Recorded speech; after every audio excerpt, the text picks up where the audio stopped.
देहरादून में चयनित सहायक सांख्यिकी अधिकारियों और इनके साथ ही विशेष तौर पर एक कार्यक्रम का आयोजन किया गया है, जहां पर सीएम धामी शामिल हुए हैं। आइए जुड़ते हैं।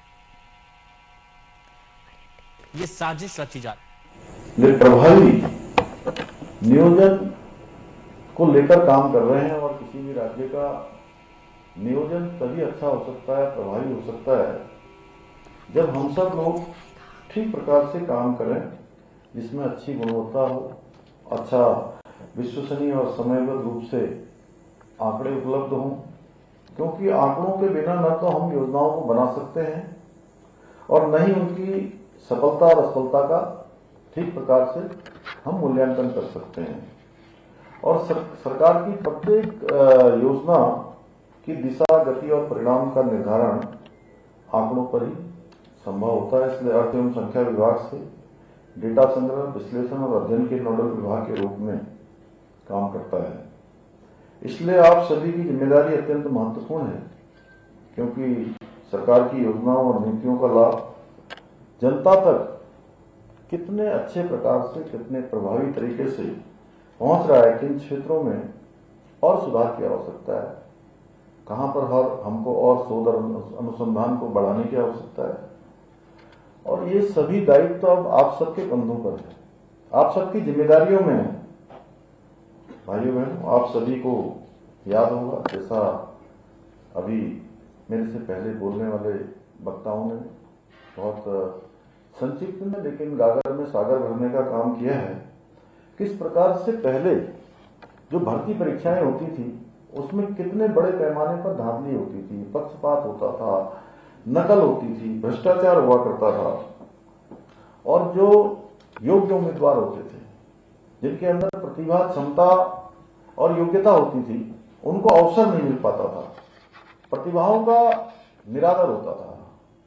गरीब माता पिता के बेटे और बेटियों का एक तरह से उनका हक मारा जाता था, उनकी हिस्सेदारी समाप्त कर दी जाती थी और भर्ती प्रक्रियाओं में भी काफी लंबा समय लगता था।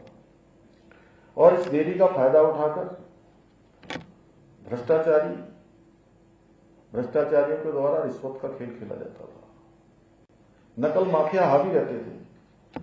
और हमने इसी समस्या को ध्यान में रखते हुए बहुत गंभीरता से नकल माफियाओं पर अंकुश लगाने के लिए देश का सबसे सख्त नकल विरोधी कानून लागू किया।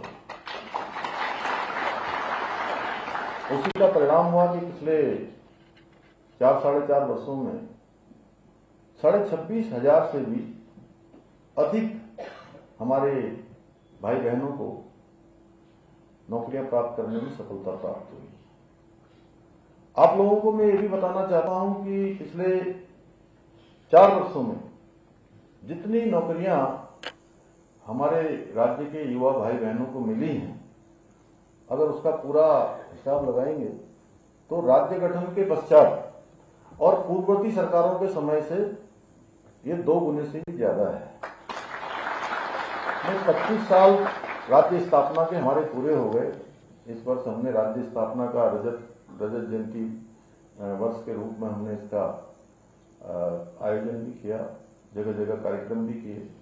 परंतु ये जो दुगने से इन 25 सालों में जो नियुक्तियां पिछले 4-4.5 वर्षों में संपन्न हुई हैं, उसके कारण से विपक्ष के लोगों को ये रास नहीं आ रहा है कि आज हमारे युवा, गरीब माता पिता के बेटे बेटियां अपनी योग्यता, प्रतिभा और क्षमता और मेरिट के आधार पर कैसे सरकारी नौकरियों में अवसर पा रहे हैं।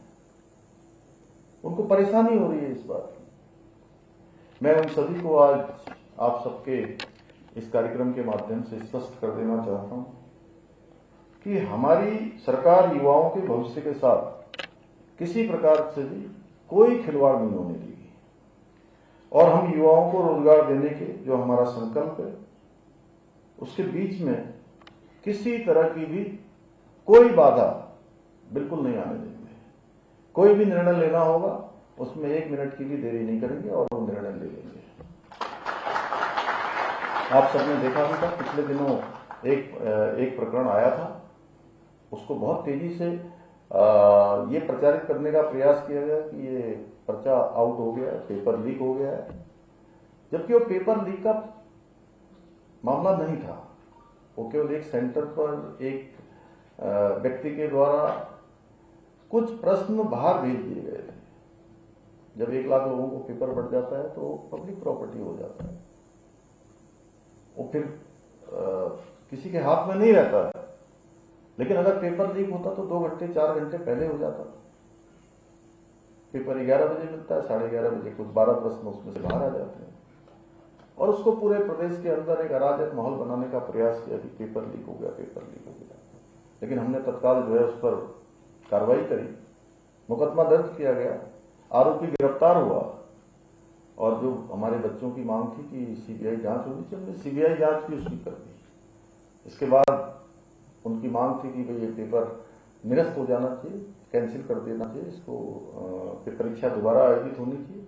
हमने उसकी जांच करवाई और जांच में ये शंका हमारे छात्रों में थी, बच्चों में थी कि कहीं ना कहीं कोई इसमें 19-20 हो सकती है। तो इसलिए हमने कहा कोई शंका रखने की जरूरत नहीं है, कोई संदेह करने की आवश्यकता नहीं है, बच्चे भी हमारे हैं और सरकार भी बच्चों की है और हमने पेपर भी दोबारा आयोजित करवाने का निर्णय ले लिया और पेपर दोबारा हो रहा है।